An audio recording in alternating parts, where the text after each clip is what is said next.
webinar today. We have Dr. Rajendra Singh, the Waterman of India, joining us. This is super exciting. It's always amazing having Dr. Rajendra join us to share about his fantastic, amazing work.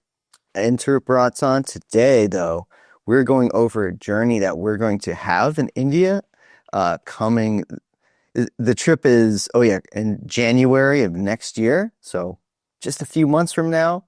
And so this webinar is all about the sharing the journey that's going to happen in India called Water Sutra. Yeah, really excited today just to have some really special people from a really special place that you guys are all going to have the opportunity to visit and go to.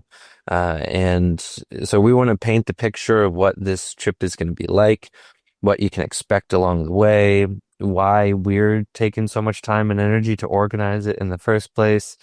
And we have here as well, maybe Indra, do you want to just say hello and introduce yourself? And then we'll let Rajendra take over. Hello, everyone. My name is Indra. I'm a writer, but also a student of Rajendra who's learning from him for the past between 4 and 5 years. And I give it over to Rajendra, and then I'll talk more about what I do. Thank you. Yes, I'm really very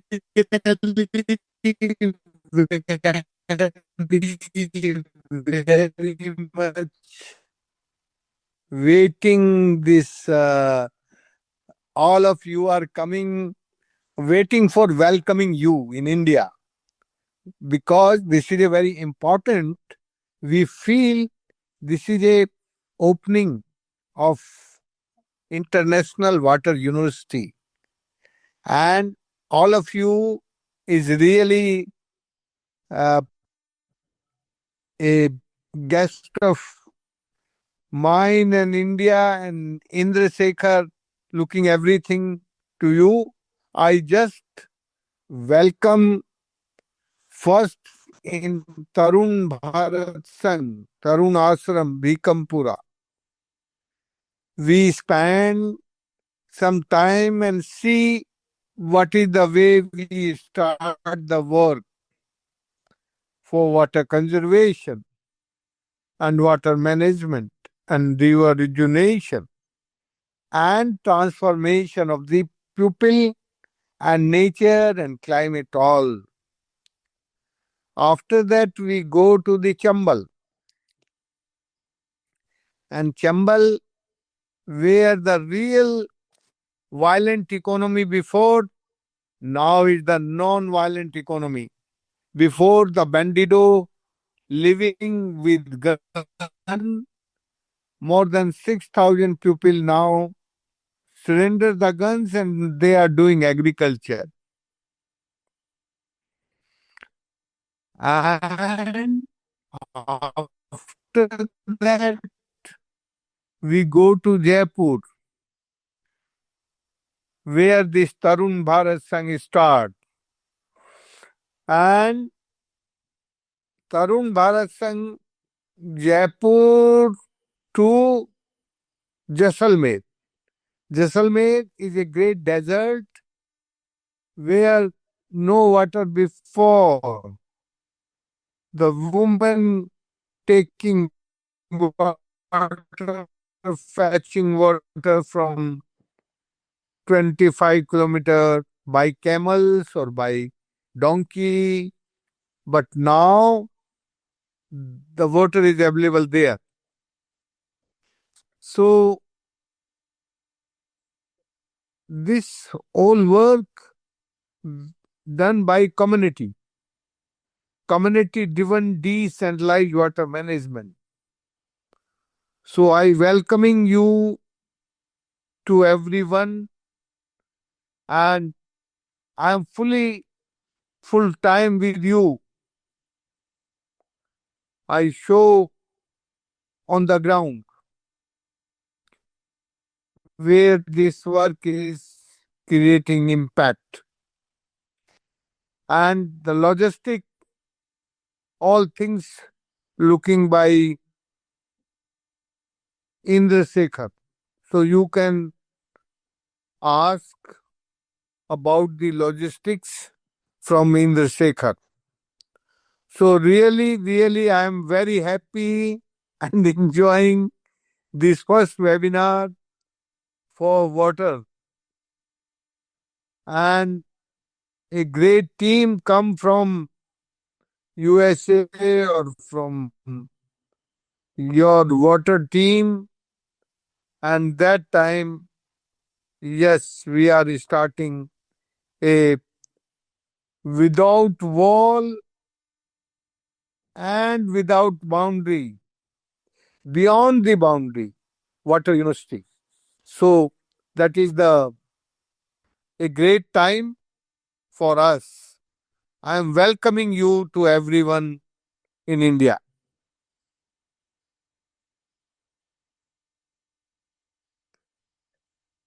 Thank you, Rajendra. We're very excited to join you there. Fantastic.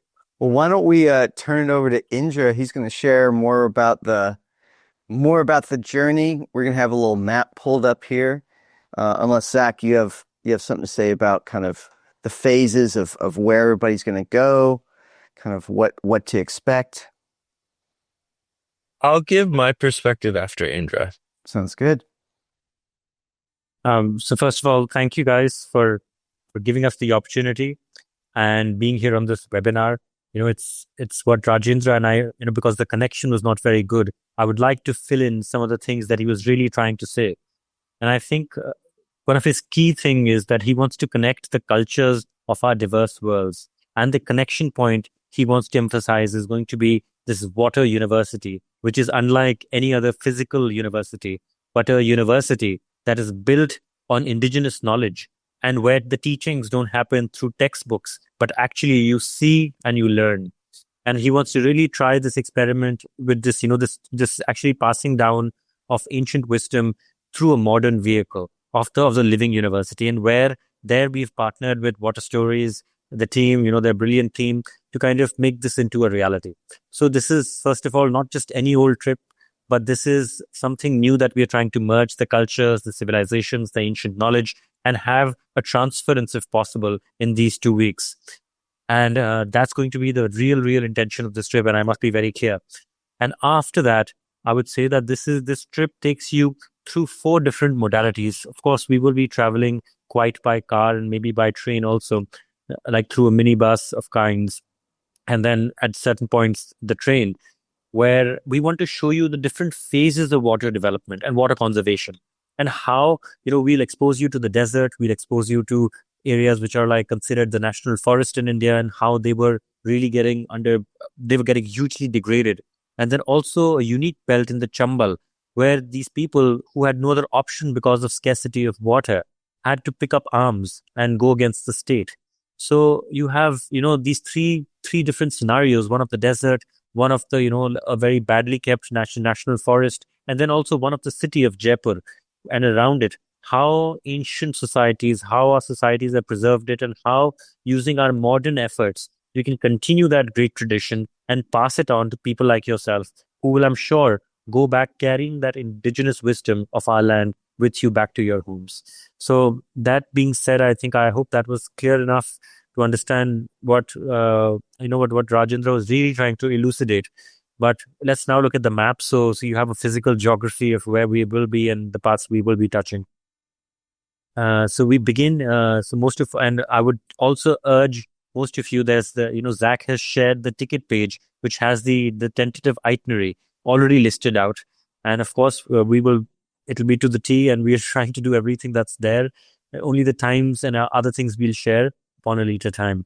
So like this, it says the journey begins in the national capital of Delhi, and we hope people reach there by maybe the 9th, the 10th. You have a day to recover the jet lag and stuff, and we will provide all support if you need. We can arrange hotels, anything you need. So that is Delhi, where we begin the journey on the 12th morning, and we take the road down into Rajasthan, which is in the western part of India. It's completely safe, and we drive to a place in near the Sariska Tiger Reserve. Now, Sariska is the name of the place. It is a very famous place for tigers, and we are right very close to that national forest, and that's where the ashram is. The ashram is a word. It's a Hindi word that denotes a place where sages and other people have done penance or have worked to get newer knowledge and wisdom to the world. So we will be staying there, and there we will understand where the first work happened of Rajendra, where he built his first pond, the beginning of the one pond revolution, and then how the area started to turn around him. So here we will see mature sites. Here we will meet people who experienced complete thirst in their lives, and now their grandchildren have never known thirst or what is waterlessness. So here you will see this great magical transformation just in one generation.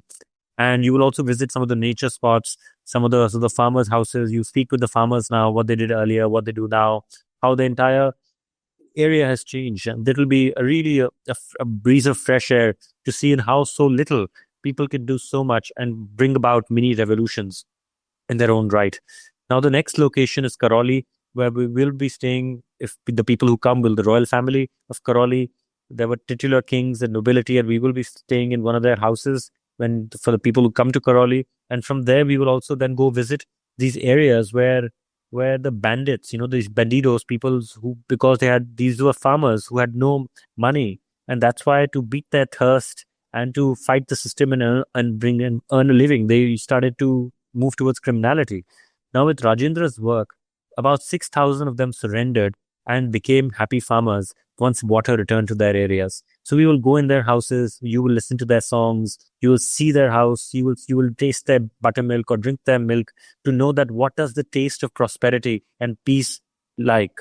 And here we shall have these very close by interactions with these people. You will see how different styles of water conservation structures are built, how climate change in these fragile areas is affecting, and how through water conservation we can actually prevent all this in a very simple and low cost way. Just we need, and how to also build communities, how to keep communities together. So all these things you will experience here. Next, we drive to a place called Jaipur, which is the state capital of the province. And here this is again one of the ancient capital cities, which is famous for its shopping, for its architecture, for the culture, heritage, and the hospitality.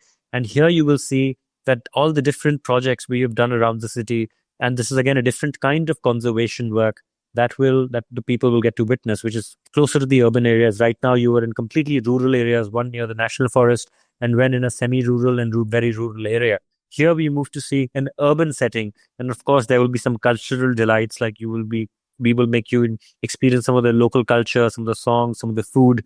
So it'll be a whole built-up experience around the city of Jaipur. Now, next comes the long haul, which we will most likely do by a train, where we travel from Jaipur into the desert west towards Jaisalmer, which is known, it's a fantastic place. We'll be right in the middle of the desert, and contrary to popular demand, like popular knowledge, these people are so waterful because they have these traditional structures which have worked with science, which have worked with ecology at the same time.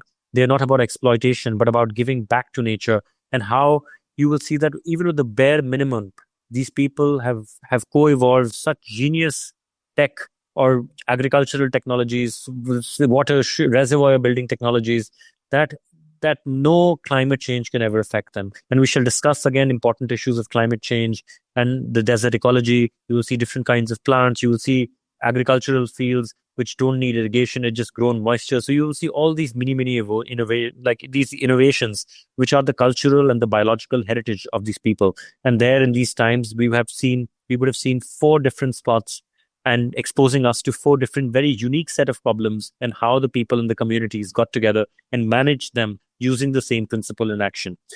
And then thereafter, Jaisalmer, we plan to get back to Delhi, most likely via a train, or people who want to take a flight, maybe, we can discuss that also.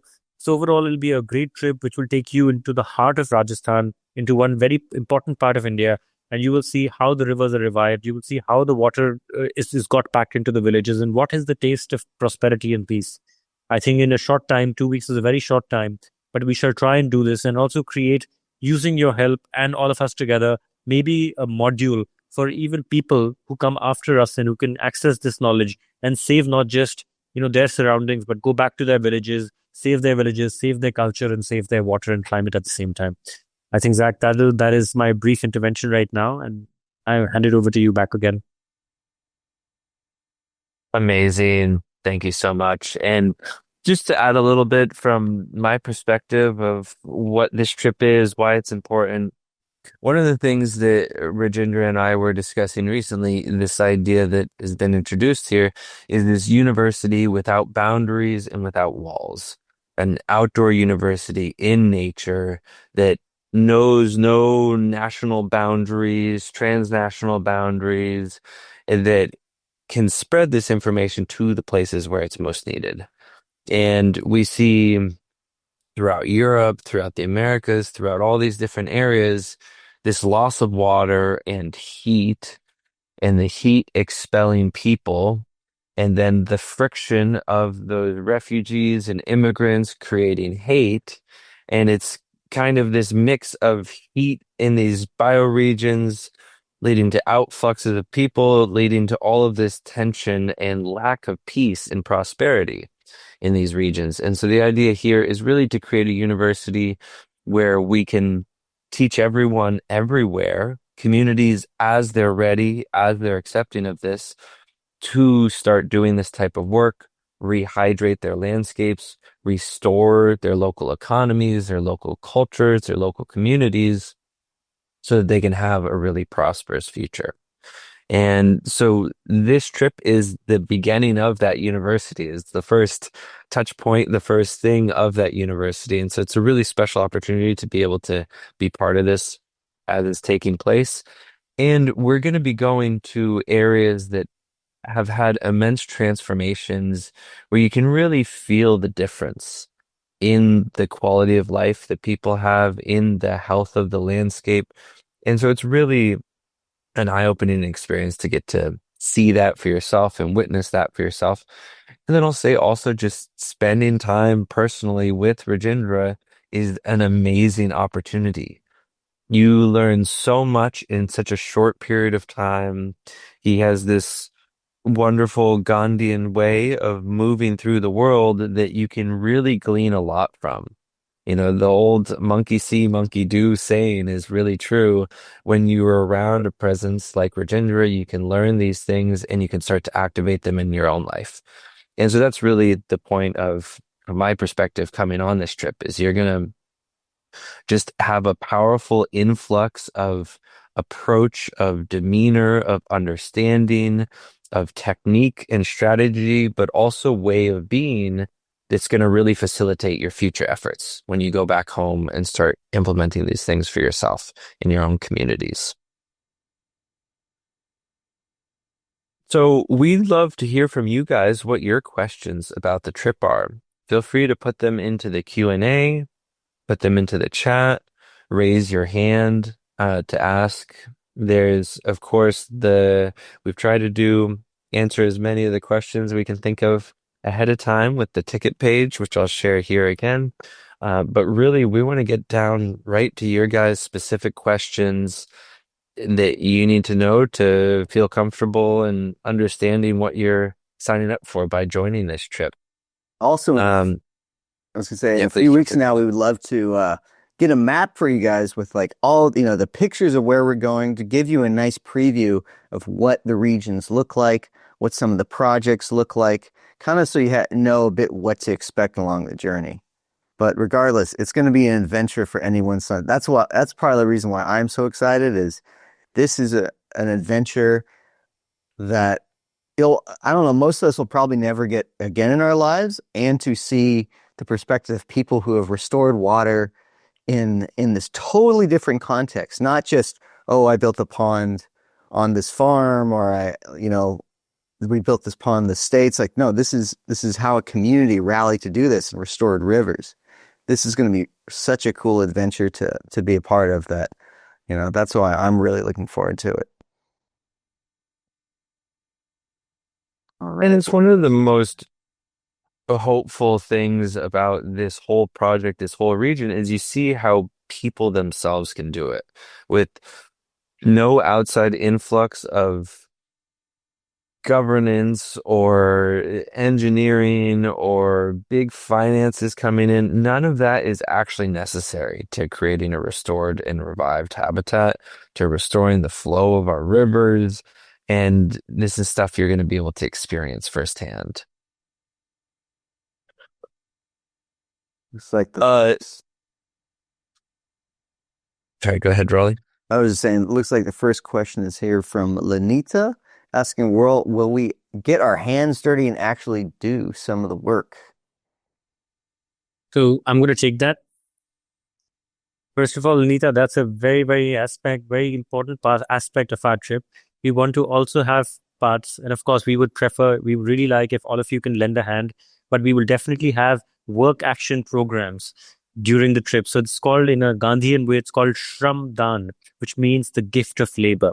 And each of the communities we will visit now, depending on the physical strengths of the group and also people who are willing to do this, we want to organize at least 2 or 3 instances where we actually give the gift of our community or to the ashram. And that's how, we bring sincerity and gratitude in our actions towards the earth and also to the people that we meet. That's how we are remembered by it through our actions. So this will be a very important point. And depending on number of you sign up, we will then have another webinar later on once all the registrants are in, and then we can analyze on how much work we can do as a group or not do as a group. But definitely there will be a lot of getting your hands dirty. Maybe some swimming also if you can. Oh boy. What is the name of that again, Indra, and how do you spell that? The term for your gift labor? I'll just write it down on the chat. I think it'll be easier. No? Perfect. I like this question from Josh. It relates to visas, but we can just do the whole question here. It says, I'm so freaking excited about this. Thank you so much for setting this up. I'm sorry to be so banal in my question, but when trying to fill in the visa as a Canadian, I need a list of contacts in India. Is there someone I can list with name, phone number, and address? Indra mentioned the possibility of suggesting some hotels in Delhi. Can he share those suggestions? Sure, we can get that information, but Indra, do you have any suggestions for visa information? Yes. So we have given out the official name and number for once the people who are applying to the visa. I think, Zach, I shared it in the group. And that is of Tarun Bharat Sangh. So people who are applying, they can give that address that we are coming on a trip to see the water work. And this is the address of the organization that's going to be our host. Okay. And if you want to stay further and you're looking for further contacts, we have some other itineraries also there that we've offered along for the participants. We can put the number of the hotel that you're staying in and we can share all those details upon registration. And of course, there will be no visa problem. Even as a Canadian, we have better relationships with Canada and India, have improved relationships vastly. So there shouldn't be any problem. And what was the third question? Sorry, I think I answered 2. And oh, it's like so in some of these visas you need to list a person as. So that will be given. Okay. That'll be the local contact that will be given. And for the hotels, the third part was the hotels, right? Any hotel recommendations in Delhi? Hotel in Delhi, exactly. So what we plan to do is, after the number of people who've registered, once they buy a ticket, they can let us know that, okay, we need these additional hotel nights. Depending on your budget, we can find something for you. And the intention here is so that everyone stays together and people are not lost everywhere else in the city. So it's just harder to coordinate. So we want to do this in a group kind of way. Maybe there's a discount or we can get some group discount on the bookings also. So that's why we're trying to keep the group together as much as possible. And so we have those details for the visas. Also, if anyone joins and then is not able to get the visa, we can certainly refund your ticket as well. So it is a little bit of a lengthy process. You can do both. And if you're denied, we'll certainly refund your ticket. And we have those details. So you can email workshop@waterstories.com and we can send all those details to you in a nice, easy to convert manner so that we will be helping just facilitate all the details for anyone that needs visas. Some places might need an invitation letter or things like this, which we can also arrange. So just let us know. For various different countries, you might have a little bit different requirements depending on, but it is nice that there's good relationships with most of the places now that we'll be traveling from. So the visas shouldn't be a huge issue. Though also don't leave it to the last minute because it does take a bit of time. I wanted to ask, while we're waiting for some other questions, tell us about the season that we're going? Like, what is Rajasthan like in January? Is it the monsoon season? Is it kind of getting there? What is it going to be like in that time? So it's going to be good, nice weather. I think, summer weather, summer temperatures for some of the people who live in America or Europe. And I think the lowest temperatures can get to maybe 8 or 10, I think, no, but not below that in any place. Maybe Jaisalmer, you can find temperatures again going like 10, 12 lowest, and the highs can be not above 30 degrees Celsius at any point of time. By the way, I'm using Celsius grade here to talk about temperature, okay? And I know some of you are on Fahrenheit, but please excuse me, I can't do the conversion so quickly. But it's going to be nice and sunny and pollution free, and we're just going to be in the villages and in the rural settings. First, we are next to a national forest, so you'll get the best oxygen you can, and a lot of vitamin D soaking. Most likely, be clear days, clear sunny days. So yeah, you can even swim in the river if you want. Cool. But there also might be some possibility for rain, right? And not really. Oh, it's a winter season. You won't find any rain. Okay, gotcha. And one other question I read here is about vaccinations. I don't think so there are any vaccinations required if you're coming from the US or anything entry into India. Now, I'm not going to say that don't get, if your government advises certain vaccines for yourself and you're a believer in them, please go ahead. This is not a way to discourage you, but the Indian government has no requirements for any vaccines upon entry into the country. Okay, just to clear that out also. And we are fortunately going to areas that don't have big issues with a lot of the various diseases that you might be concerned with in other parts of India. So that's quite fortunate. When I was there, it was not a big issue at all. No one actually checks. So this is something best for you to figure out yourself and with a healthcare professional. But in terms of getting across borders into India or back, no one is going to check anything as far as. So there's official recommendations, but there's no point where you have to actually be adherent either, if that's a concern for you. And just to give people a sense, it's about 50 degrees Celsius or 50 degrees Fahrenheit.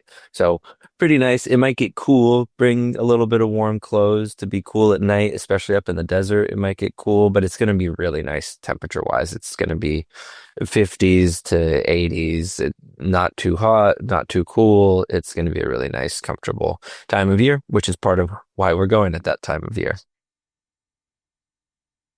So just to one other, sorry, Zach, I'm just going to cut in and say that you'll be staying at very decent places. And I know we've taken extra care that the food is going to be very well cooked and it's going to be good local food for you.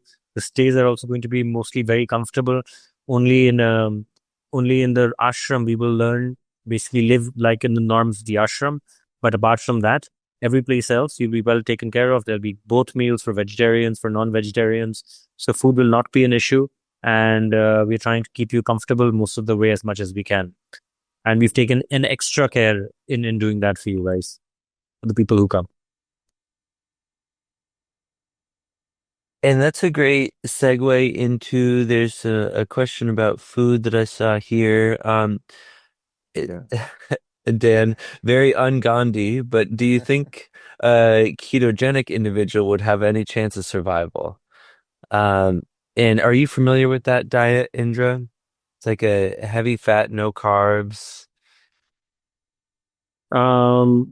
If it means packing your jerky with you, like if we can facilitate something. But sure, let's get on if you're so inclined, let's see what we can make do. Okay, and let's see how much it'll be. We have to meet somewhere in the middle. But of course, we are willing to work because we want you to see this work, absorb the work, and then food should not be the thing stopping you from seeing such wonderful work. Absolutely. Is there going to combine a couple of different questions here? Is there a maximum number of places available? How large of a group are you expecting? Is there a minimum group size? Does it look like it will certainly happen and the date's set enough to book our flights already? So we need about 15 people to make the trip viable, and we're aiming for up to 30 people. I think you can expect roughly a 15 to 30 person group size. We do have a maximum number of spaces, so don't leave it to the last minute to get your ticket, or you might be out of luck. Um, but also, we're going to be in communication with people as they register and let you know when we have enough people and go ahead and book flights. And it's hopefully even going to be before our deadline. The deadline to register is November 15th. So no matter where we're at, you can't register after that because we have to book all the domestic travel. We have to start planning everything. So please don't wait too long. That means we have 1 month from today in order to join this trip and be able to coordinate everything in a good way. So at that date, that'll be our cutoff date. If we don't have enough people, then that's the point at which it might get canceled or postponed to a future year. I don't think that'll be the case. We already have a lot of tickets sold, and there is a cap. So don't wait until the last minute as well. And as I mentioned, if you're waiting on visas and stuff like that, if you buy a ticket and you get denied your visa, we will refund your ticket. So don't worry about that. If you are waiting to hear back on the visa, you don't want to lose out on your spot, you can go ahead and get your spot. And if the visa doesn't work out, we'll take care of you. And for people with booking flights, we want to book those as soon as possible to get cheap prices. So once we know we have enough people, we're going to email everyone and say, go ahead and book your flights. Here's the details. But please do wait to book those just until we're sure, or get some refundable or changeable option.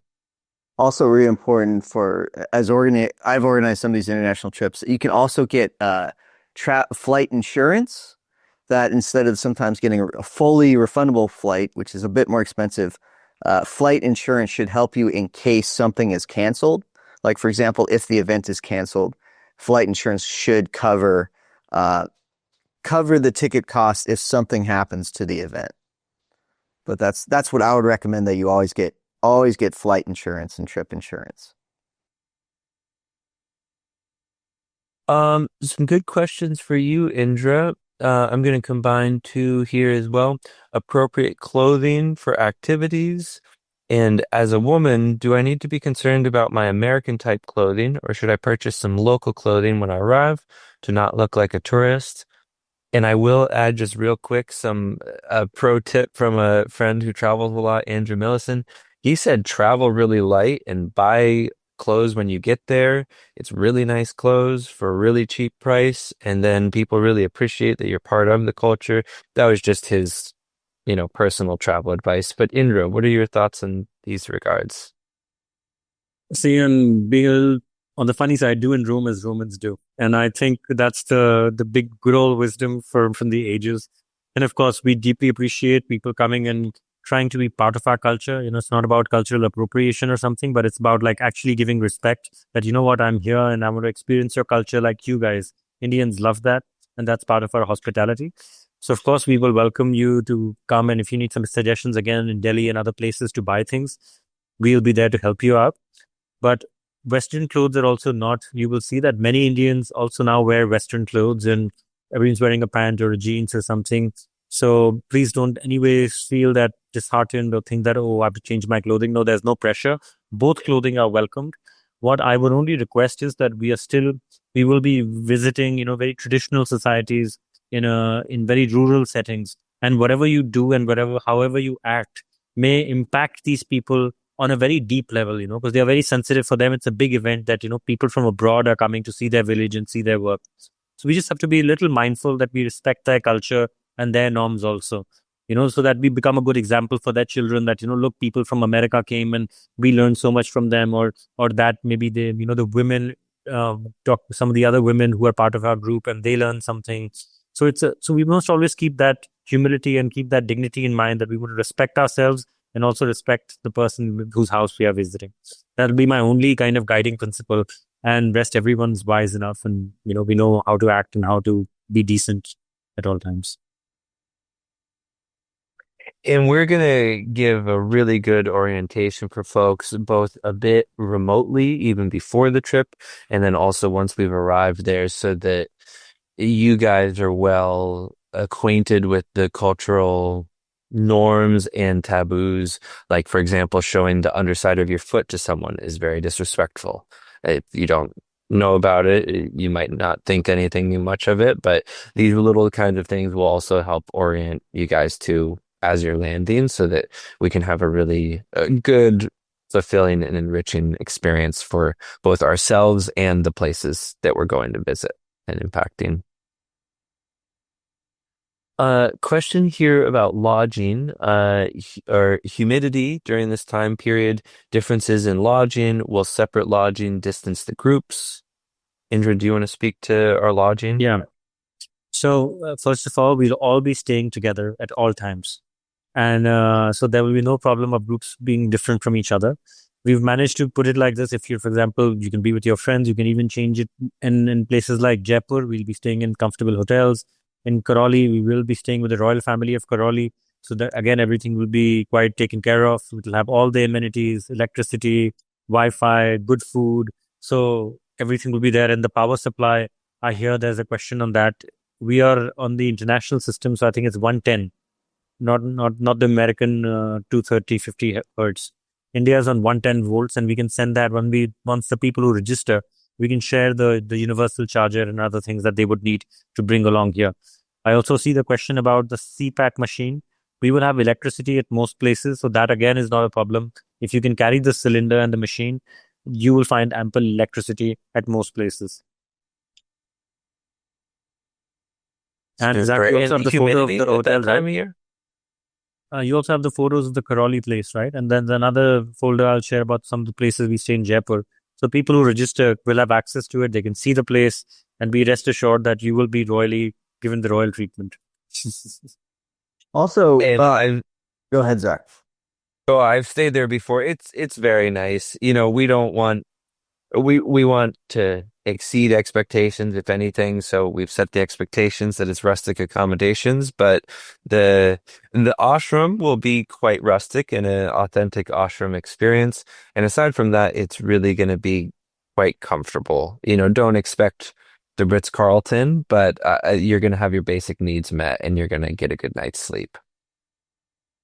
Thank you. And no humidity. Humidity will be very low. Sorry, I missed that question earlier, Zach, but humidity will be low, and we are in the driest part of the country. So, and it's also the best time to be there in the winter.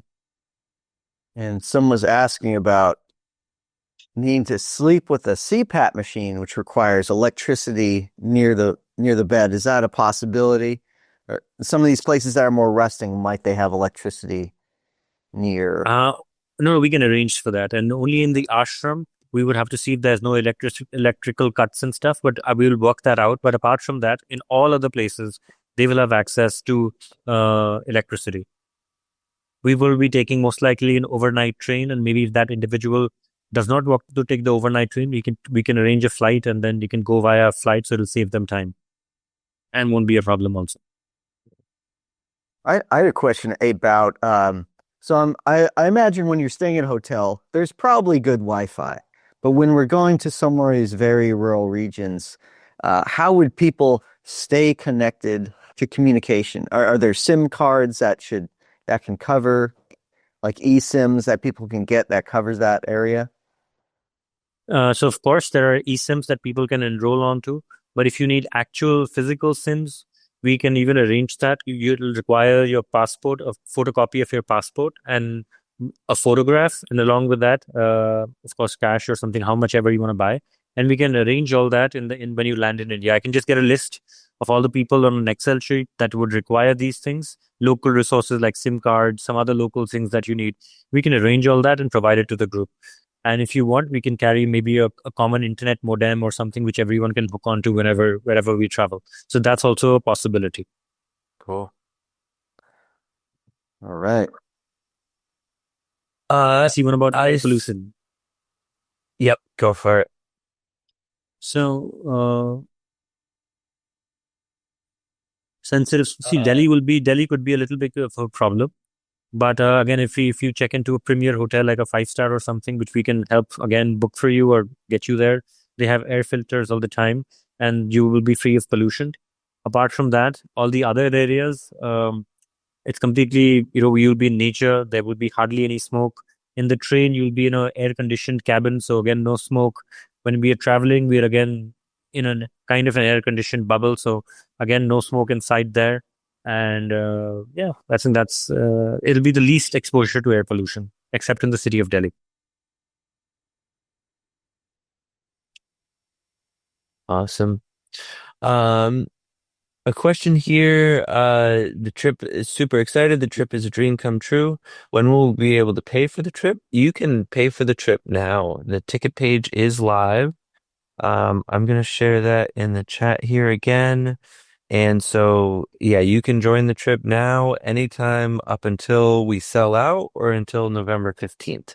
So there is that firm deadline just to make sure we can book everyone traveling all together because that's going to be a really important part of this trip as well. It is a lot of travel time, but we're going to be all together as a group, able to we're going to be doing lessons in some of the travel time and exercise in some of the travel time. So it won't be wasted time. And that's why it's very important that we all join before November 15th, so that we can arrange to all be in the same hotels, in the same transportation, in the same cabin of the trains, that kind of things, so that that adds to the trip rather than detracts from it. And may I just add something there, Riley? Were you about to say something? Oh no, told Maurizia that, to clarify, you said that you guys might carry a router or a modem, and that I would say me traveling there, I'm also going to look into an eSIM that offers coverage because my iPhone, it allows you to get a SIM card that you can buy digitally and you can see a coverage map. But if some phones might not enable that. So I would just, I've written down two of the most popular internet and phone companies in India to everyone. They can get eSIMs from these two companies. It'll have coverage everywhere. Okay. And on that, Zach, sorry, please, Zach. Generally, it's going to be way cheaper to get an eSIM than to use your provider on some kind of roaming thing. Of course, it depends on your plan. But if you're someone who works remotely, you need to stay in contact with family, whatever it is, it's pretty cheap to get an eSIM to have plenty of data, phone connection, all of the things you're going to need while you're there. And so it's really easy and quite affordable. So connectivity should not be a big issue. Granted, we're going to be in areas without service at times and things like this, but we'll have Wi-Fi at the hotels. And then you can get an eSIM and you can stay pretty reasonably connected throughout this trip. And Zach, I'm just going to add something to your point. And I know this is going back to something you said, but the intention here is to build a group body that can actually become, first of all, a competent vehicle for this knowledge to be received, and then for this knowledge to be shared back in our communities. So we don't want this just to be an eco trip, but we want this really to be, like Rajendra said, an educative moment in our lives where we are learning from you and you're learning from us. And it becomes kind of a little initiation into the indigenous wisdom of our land. And when we want to trust you, we want to trust the group to carry that flame or carry that water wherever they go. And that's why there will be some serious time. And Zach and I, and maybe Riley, we will share the plans. Once the people who've registered, we'll start talking to them even before the trip begins to form that group body, to get the things together. We know a little bit more about each other. So when we land, we are there for a sacred purpose of a sacred prayer and action. Then only can we receive this ancient wisdom and an ancient knowledge in our lives, only when we've given it the right effort, the right respect, and the right reverence, in my opinion. And Zach and Riley, if you'd like to add there your intentions or something from your side also. Well, as someone, I got the opportunity and the blessing to help make the film about Rajendra, reviving rivers and water and peace. And one of the reasons that I'm really looking forward to going on this trip is to see the places where people who had far less than what we have in the West were able to do far more. So people who had no no excuse, like who had who were able to do things that sometimes we can only dream about in places like Oregon and California, where permits sometimes like stop us from doing it. Sometimes we're so individual that we can't conceptualize the ability to restore a river. And now we're going to places where communities rally together to do this in places where they have the teeniest fraction of what we make in a year as individuals. And yet they were able to do these projects that, you think of how hard it would be able to do this in Oregon or California where permitting is so scarce. For me, it's so beautiful to be able to see these projects and have that perspective of where so much can be done with so little. And to me, this is just such an example of when earthlings have a patch of earth to work with, the amazing things that they can do. And this is something that we want all of you to feel and know in your mind, body, and spirit by the end of this trip, is that we earthlings can be this positive impact in shifting the earth in this really amazing direction. And before I met Rajendra, you know, I had very good ways of impacting things, but it all took a significant amount of money and wasn't something that was necessarily available to anybody. But our own volition, our own movement of our body, our limbs, our hands is available to everyone. And that's what they're doing a lot of these projects with. And I think it's this really powerful cultural and spiritual understanding of giving back with your voluntary labor to the landscape as well. That's really important. In one of the new films we're working on with Rajendra, it goes into the story of King Januk, who it was dry, and it was only through their voluntary labor on the land and sweating that the drought broke and that stuff started to grow again. And I think this is where we're at in the modern era, where we can give our voluntary labor back to landscapes to create a huge positive impact. And that's what we want everyone to leave this understanding, and also being able to activate in others. Because you imagine, Rajendra says he just built the one water body. The community built the thousands of water bodies. And this is really about the kind of change that we want to facilitate for you guys, to create that first water body, to create the change in the community, to make hundreds or thousands of water bodies. So it's going to be really amazing. And yeah, as Indra's mentioning here, as far as the money that you need, all of the travel, accommodations, and food that's part of the trip is part of the ticket price. So aside from getting yourself in and out of Delhi on the times that are needed, you don't need any extra money beyond that. If you want to buy alcoholic drinks at the restaurants and hotels, that's going to be additional. So bring some spending money for that. If you want to buy some clothes, buy some things, bring some spending money for that. But as far as the trip itself, it's all built into that price, except for your travel into and out of Delhi. So you really don't need, you could, arrive with us with no money and you'd be okay. We'd take care of you throughout. You just won't get any alcohol. Yeah.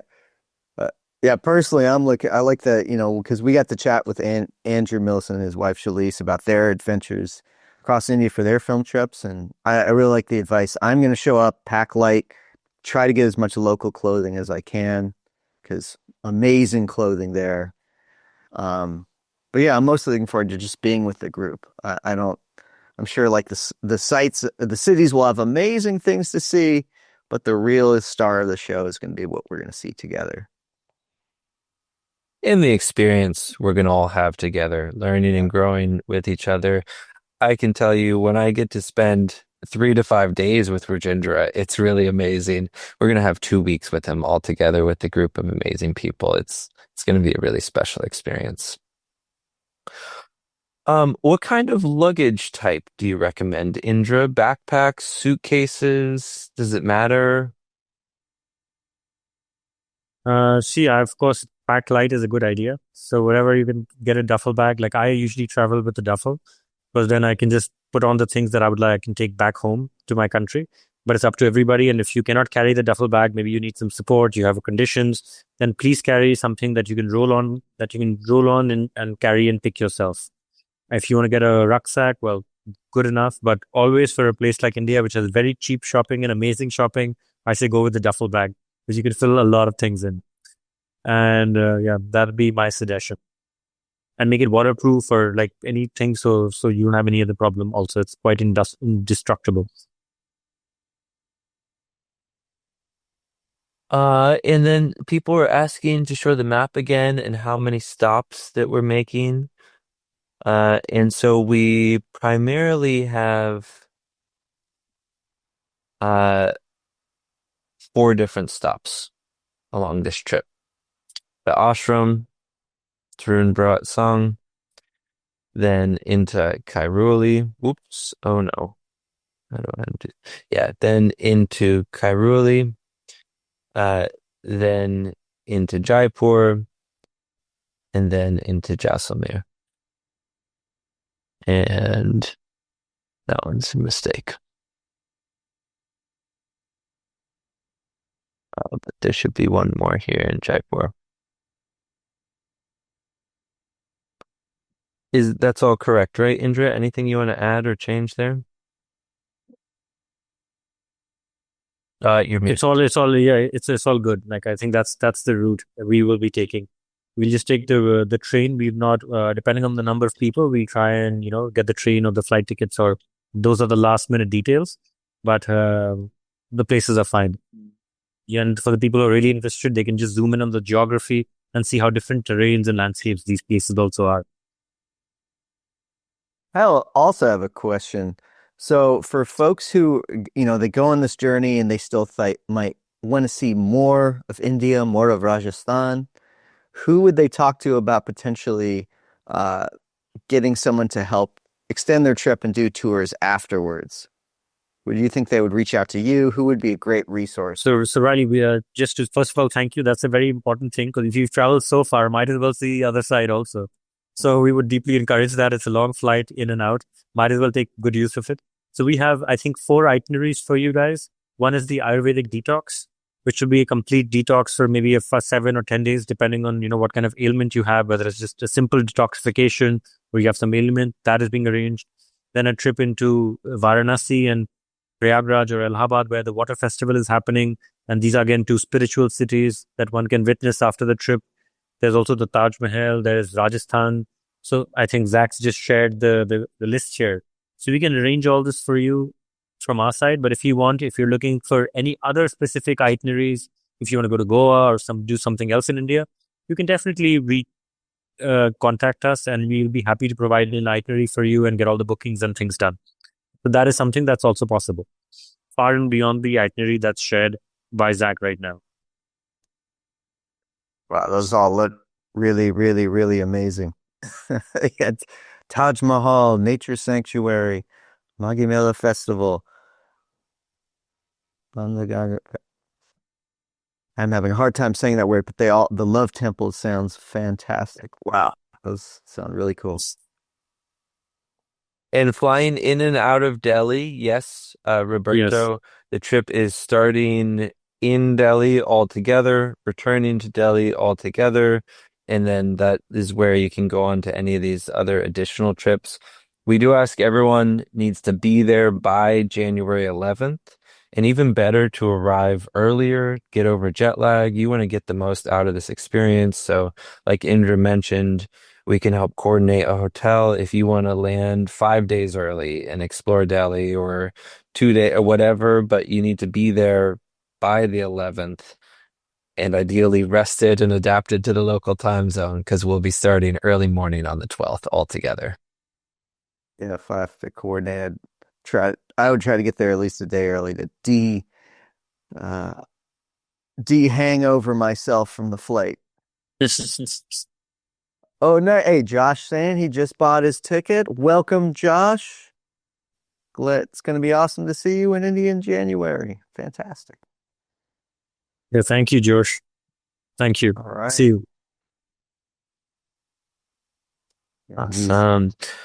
There was a question here early on. I'm just trying to find it again. Um, about a reduced price based on fare. So this trip is, really just the bare minimum that it needs to go. So there's two different options. There is a premium ticket and a normal ticket, and the normal ticket is your basic fare option. So there's not a way for a reduced price beyond that. Um, and yeah, I mean, obviously you could stay at cheaper places, but it's really important that we're all together. And so, yeah, unfortunately, not really an option to coordinate your own things for cheaper just because it's going to make it all too complicated. We're going to need to be traveling a lot together and so very streamlined. But we do have those two different fare options. The premium ticket is going to be nicer accommodations at each of the places, single rooms instead of share rooms. So it'll be a little bit more comfortable for people who are looking for a little bit more creature comforts. And the normal ticket price is the basic one. It'll be comfortable. We'll all be ready to learn each day. But it won't be anything super fancy.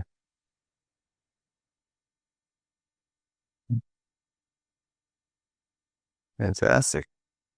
Would anybody? Oh, Johnson, average airfare cost. That might be a tough one depending on where we're like traveling from. John, are you coming from the Europe or the States?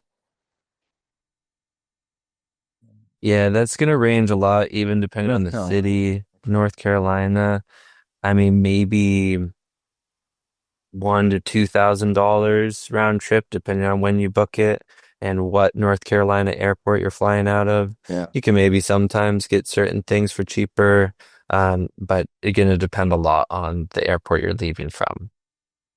I mean, I just come in there. I think it's going to be, for example, if you begin from Newark, you can find very cheap flights. So Raleigh to Newark, if you're from North Carolina, maybe Raleigh or some of the other towns. I think it's a very good flight connection also. Well, Tanya was saying from Seattle, flights as low as $700 to $800 round trip. Woo! That's a sweet deal right there.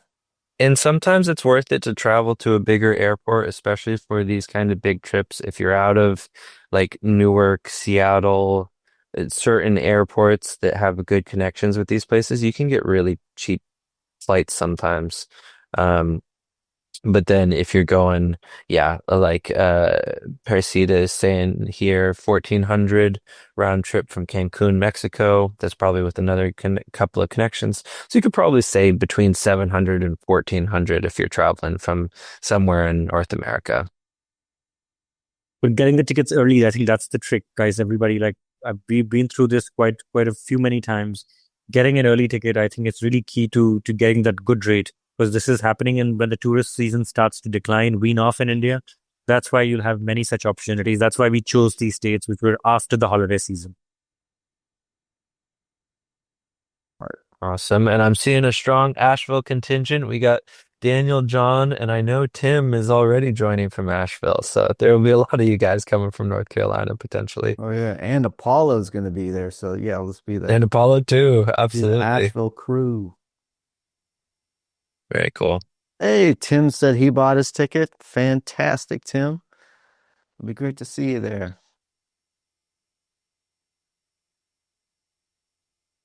Awesome. What other questions do you guys have about this? And even apart from this trip, whether it be culture, it can be culture, shopping, whatever, now it's an open platform. We are happy to address any other questions that you have. Also, please, Zach, am I taking the liberty? I guess a question I have, let's say we're, like, for example, we go to New Delhi. Are we immediately leaving there? Or are we spending like an entire day, like kind of like, hey, I need to pick up things in New Delhi? Are we going together and like visiting some shops? Or are we stop in New Delhi and then immediately leave? How, like that first day or two, what does that look like? See, depending on the number of people that get there, we can organize an informal dinner. If there are enough people there that reach by dinner time on the 11th, I can happily suggest a place. We can all meet there for, just for getting show and tell and say hello to each other.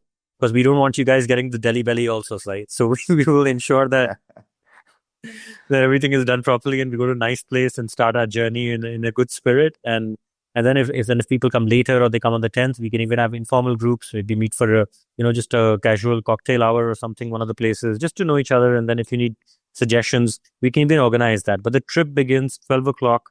Sorry, on the 12th, 6 a.m., 6 to 7 a.m. Between there, we will leave the city of Delhi. So that's why we need to be well rested, ready for this journey ahead. And we have to be ready in the mind space, with good energy to kind of safeguard this. So that's why we're trying to conserve our energies in Delhi. And then when we get back to Delhi on the 25th, then of course we can splurge and indulge, and then we can all know each other also well by then. Okay. Excellent. And I'm sure there's going to be, I'm sure there's going to be some people there ahead of time too. So I imagine people will be meeting up and going to shops together and things like that on the 9th, 10th, 11th during the day. And then we're out first thing in the morning on the 12th. Ruth asking about any specific clothing recommendations for women. Yeah, good question. I think first of all, it'll be slightly wintry, so we will all be covered anyways. But it's always advisable, especially if you go into villages, to have properly a fully clothed person for men and for women. Like there's no like gender discrimination here. It's like everyone has to wear appropriate clothing, and it's best that if we are covered like with pants or in like the traditional Indian wear. Both options work. And of course, anything too, I know we all have different civilizations, have different sensibilities of beauty and dignity also.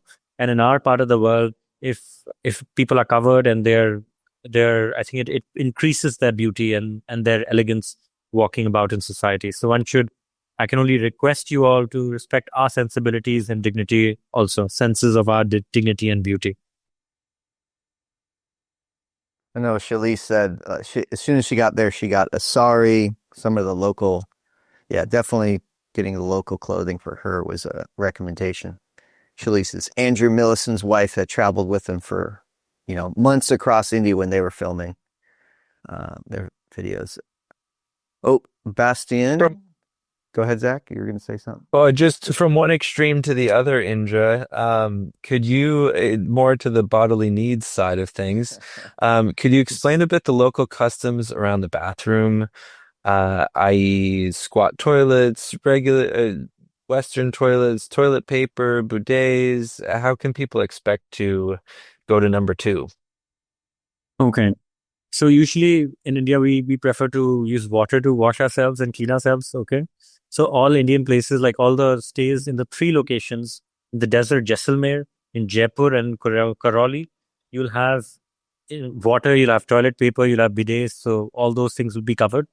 In the ashram, you will have toilet. We can have toilet paper for you guys there, but depending on the plumbing system, because Indian plumbing systems are not built for toilet paper, so we don't want to clog up the whole system. There will be water available, and we can show you how it's done, or we can have some of those bidet showers there, or something called the bum shower that we have. It's like a mini version of a shower. Those will be made available. So overall, it'll be good, and there'll be vast. You can carry your own toilet paper. There'll be Western style toilets and Indian style squatting toilets all over in most places that we go. In case someone is really wanting to go in nature and it's an emergency situation, they can walk to the next bush and also take a dump there. These are the options that are available to us, and I hope that answers that part. Perfect. Seems it'll be interesting hybrid. I know going to Indonesia, they had the 2 bucket system and then the squat toilets, or they have the hose. So, the hose. That's the bum shower. The hose is the bum shower. Okay. I like the bum shower. It was good. It's a good system. All right. A question from Bastian here. I joined the call late. I think in the last part about that, you adjust to it. I think within a day or 2, you'll be like, oh, I get it. I get the system. So Bastian's saying, I joined the call late, so I'm not sure if this question was asked. Is this trip for advanced water cycle restoration practitioners, or is it also for beginners like myself? I imagine it's for everyone of all skill levels, but Zach, if you want to elaborate on that a little bit. Yeah, it's definitely going to be available to everybody. The more, in one sense, the more knowledge you have going in, the more depth you might glean. But also in another sense, this would be a really amazing first experience in water cycle restoration. So I think it is going to be very accessible to everyone. You definitely don't need to be an advanced student to participate in this trip, but there's going to be a lot to glean for everybody. So there's going to, this is a very specific place with specific cultural strategies that we can learn a lot from. So even if you've done water work for a long time, you're going to gain a lot from this trip. And if you've never done water work and this is all totally new to you, you're also going to gain a lot from this trip. So I don't think there's any experience level required beforehand. And I would just add to that, I think there'll be a process of unlearning also. I think that's something that we hope to instigate or start among all of you, that all these notions and conditionings that have come to you about water and how water is not living, it's not a sacred resource, it's something to be extractive about. All those notions potentially will melt away when you're exposed to the reality and the extremes of water conservation that we will show you there. So it's also like, it's for the student. If you don't know anything, it's even better because then your first lesson is the right lesson to have. And if you're an expert, then it will definitely involve maybe a reinforcing of some of the principles that you've been following, or maybe a deep aspect of unlearning and then relearning what is it to be in indigenous systems of water conservation. Absolutely. Amazing. People asking, as far as the time beforehand, what would be a good estimated per night costs if they want to arrive before the 11th? I think we said about $100 per night in Delhi. Is that right, Indra? But that also has food and but if you want to get really cheap, you can start like accommodations from maybe $50, like $40-50, and we can tell you some areas which are good areas to stay in. And then also some hostels are there if people are looking for even cheaper options. And we can share some of the links when the people register. We can tell you, and you can choose from the ones before. Why we are putting and bringing out suggestions is because, of course, you're coming to a third world. Of course, there are many issues that we also have structurally. And that's why we want to encourage the maximum safety and maximum care that we can provide to anybody who's visiting there. Awesome.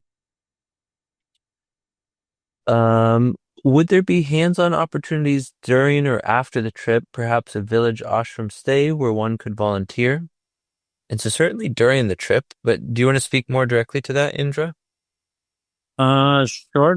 We would have to have another conversation. The question is by Tanya, I believe. I think we can, if you've registered, we can have a separate conversation to see, because the 2 weeks will really tire us out also. Trust me, it'll be a lot of work, guys. First of all, it's already a lot of work with the Water Stories team we're doing to just keep everything together, plan everything. But after the 2 weeks, I think we will be dead and we need Ayurvedic treatment ourselves. So we will have to see. But we're definitely open to the idea, and we can arrange something if it's possible. And it's not with us. It can be one of our sub projects and some of the local partners where you can contribute or learn or do other kind of stuff, depending on how much time you have also. And Tanya, you might have missed this earlier, but we will be having hands-on during the trip.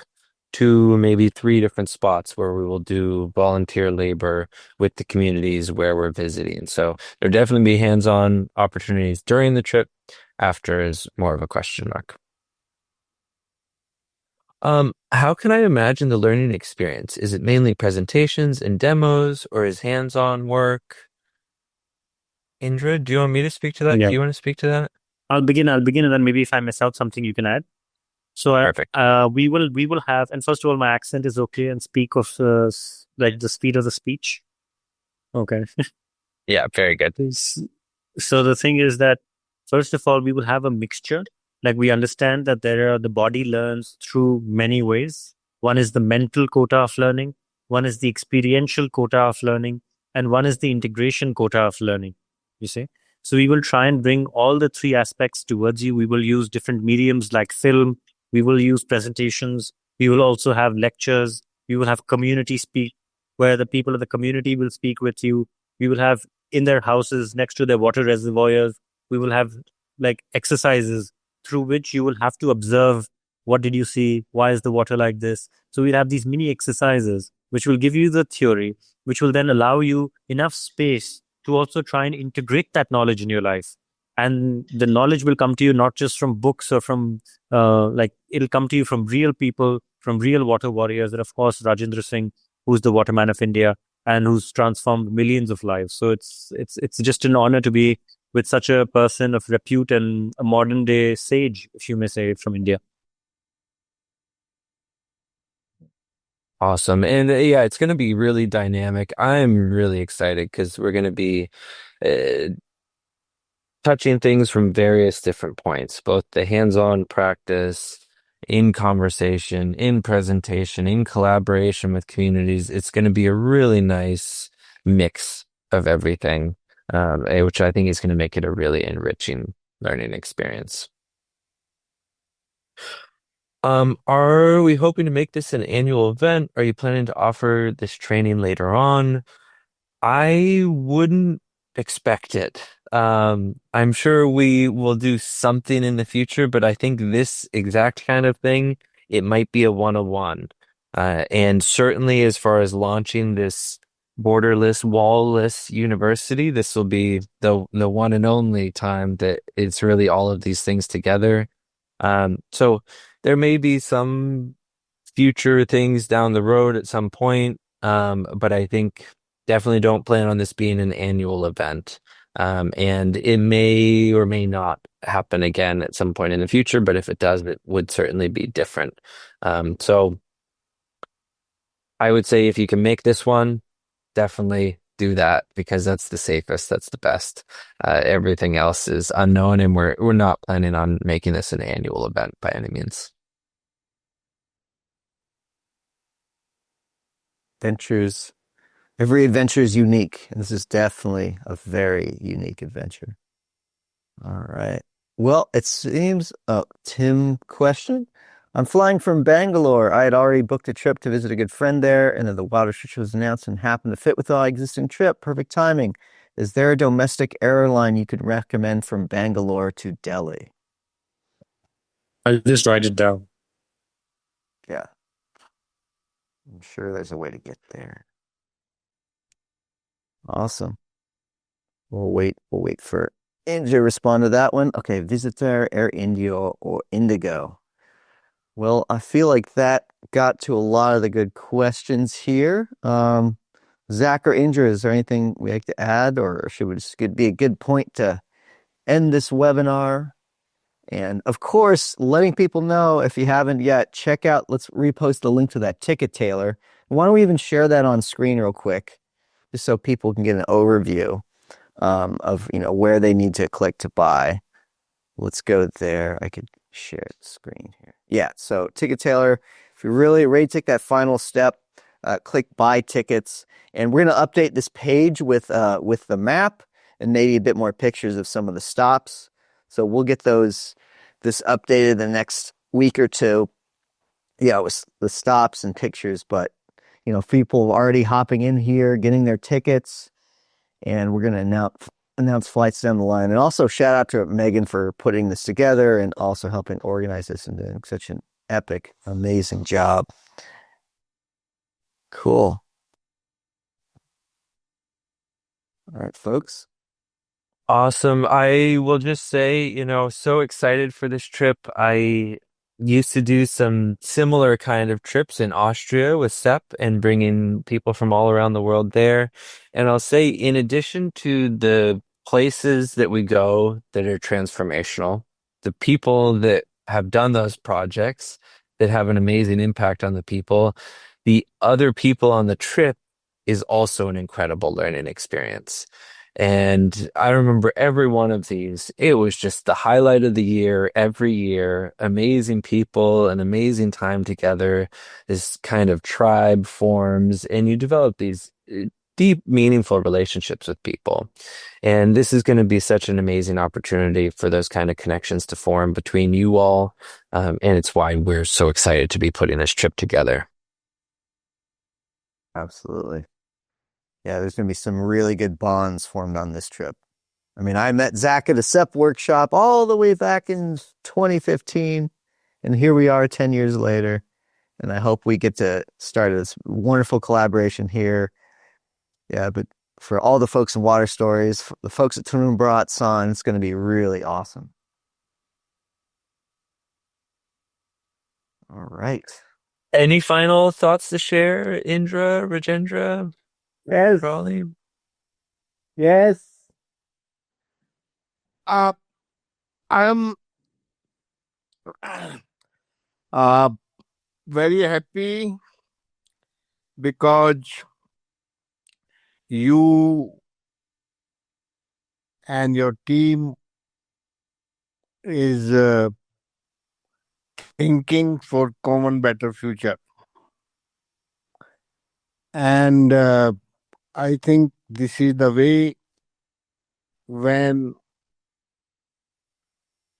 the people can see physically and realize and internalize. And due to that realization and internalization, the person get happiness. And that happiness giving of energy. So I can say this not a just trip. This is a opportunity for do something with better future. So I feel when you are coming India, we are waiting for that time. So you realize the difference. So again, I welcome you, all of you. Thank you.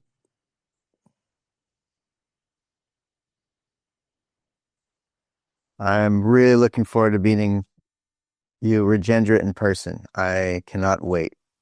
I'm very excited. And Thank one you. final thought, just to share, is that I think Rajendra models so perfectly is, sometimes we're doing real heavy, serious work, both in the sense of the seriousness on our bodies and then the seriousness on our spirits, working up against some really big challenges. And it's really amazing to be able to come at these big challenges with full of happiness and joy. And I think that's one of the big things that this kind of work, it can build this happiness and joyful energy within you that you can carry through your work, that people see and get attracted to, and it just facilitates more and more of this good work happening all around the world. So I'm really excited for you guys to get exposed to that joyful energy of very powerful working, which I think leaves an impression and leaves you doing the same thing in your own life when you return home.